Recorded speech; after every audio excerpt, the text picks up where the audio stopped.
night Raw. Yeah, man. It's crazy, man. You can be all over the world, through that little box, man, through social media, man, through the web. Yeah, You you're know just what I on mean? there giving your pick for the King of the Ring. Yeah, who's gonna be the next king? And You picked who? I picked King Drew, King Drew McIntyre. I think will be the next king just because, man. The moniker. Just picture this right here, the last king of Scotland. That's pretty good. You like that? That's pretty good. That's some good stuff, isn't it? That's pretty good. That's Forrest Whitaker. I remember the movie. It's totally fitting for the occasion. You know what I mean? The last king of Scotland. That right there, man, is money. So I tell you, man, there's a lot of guys in the tournament. And I tell you, when I had my run as king, like I said earlier here, when we was talking through Skype, to Michael Cole, it was the crowning moment in my career. It was the stamp of that exclamation point. Not that it could have went totally the opposite, but it gave me a chance. More importantly than anything, and whoever win that tournament, I challenged those guys to challenge themselves, because for me it was a moment. And I always say, when you have a moment, you got to take it, because you never get it back. Once that moment is gone, it's gone forever. So when I got a chance to be king, I said, man, I want to take this and make it something great. I want to make it something memorable. I want the people to say, man, Booker T, and you can leave your comments. Booker T was no doubt, hands down, the greatest king of them all, and that's taken away anything from all the other guys. But when you gave it to me, I said, man, this is going to be majestic. It's going to be grand. It's going to be something from when you were a little kid. You're going to grow up and say, man, I remember that. When it happened, and they still producing the action figures right now, man, because you know what? It's still making money, man. Long green ducats, and for me to find myself in that position and to produce something just like Stone Cold Steve Austin and Booker T in a grocery store, no different. The art of the performance, the Shakespeare, the Romeo and Juliet, the Phantom of the Opera.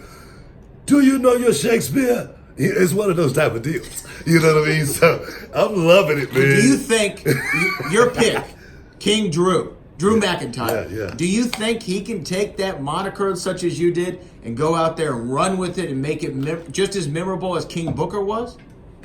I don't know, man. I don't know. It definitely will be a test for. You know what? Honestly, I'm gonna go on record and say it right now. I don't think there'll ever be a king as great as King Booker. I don't think anyone will ever be able to take it to that special place where people really, honestly thought they were in Camelot. You know what I'm saying? I really, and for me, being a role player anyway, a bit role player, kind of like an actor, I could actually, feel that, I think, a little bit different than most. And for Drew to be able to do it, he would have to tap into something that somewhat like myself, because I tapped into. I don't just I don't just put the moniker out there, the last king of Scotland. I studied, the last king of Scotland, and he was one of my, favorite people to, moniker myself after, because this guy was such a nice guy.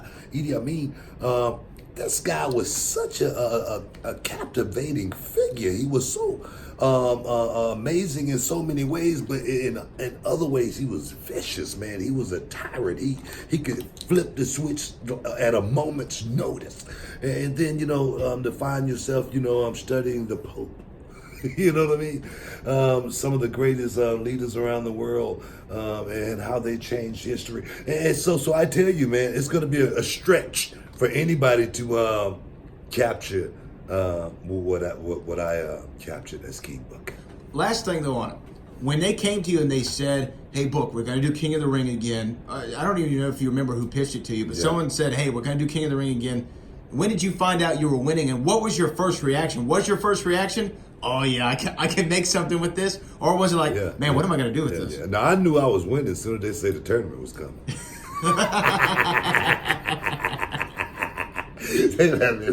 we bringing this back for you. Because I had the lovely queen. I had the lovely Queen Sharmell. Was that where the idea came from? It was like, hey, y'all are the king and queen. That's kinda where already? the idea came in my mind, because before I was ever King Booker, I always, and still to this day, call my lovely wife my queen, Sharmell, and she always wore the gowns. And even when I was Booker T, I would call her my queen.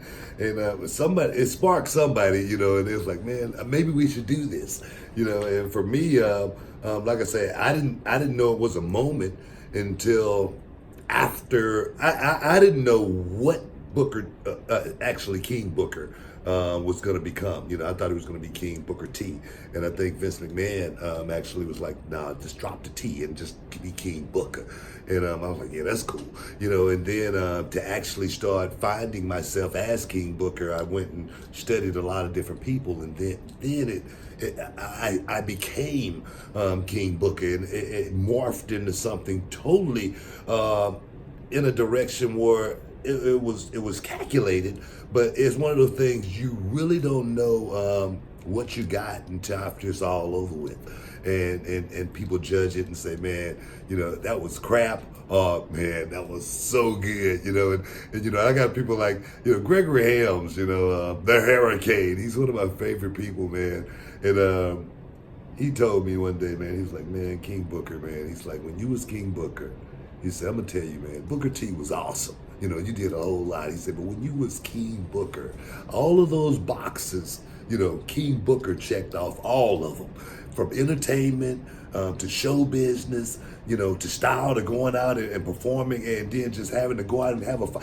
All of those boxes, man. And I go back and look at it myself, guys. You can go back and check it on the WWE Network. It's only $9.99. And relive those moments. Because I tell you, man, King Savage, he was close. He was the closest. Macho King. Macho King Savage. Oh, yeah. Always. Yeah. Macho King Savage was literally the guy that I looked at and said, man, this is the guy that I want to be like. I want to steal. So I stole more, I think, from Savage than any other king. I don't think I stole anything from any other king but Savage. And the reason why, because I love the way Savage would twirl in the ring when he would get out there. And Savage always put the one finger up. Right. And I was like, man, so I pull up the pinky finger. And people always wonder, what did the pinky finger mean? And it was just, I didn't want to be like Savage. And, I was trying to make people forget about Savage at the same time. As well as, when you sip a cup of tea, you always hold the pinky up. That's the way the Brits do it. You know what I mean? So I say, let me, throw that in there. And if no one knows, the British would know. You know? I'll be over with them. My people. You know what I mean? Because that's where I'm from anyway. You know what I mean? So, yeah, it worked out perfectly fine, man. And the king went on to become, something special, man. It was an awesome time in my career. Awesome, man. I'm serious, bro. It was a perfect time.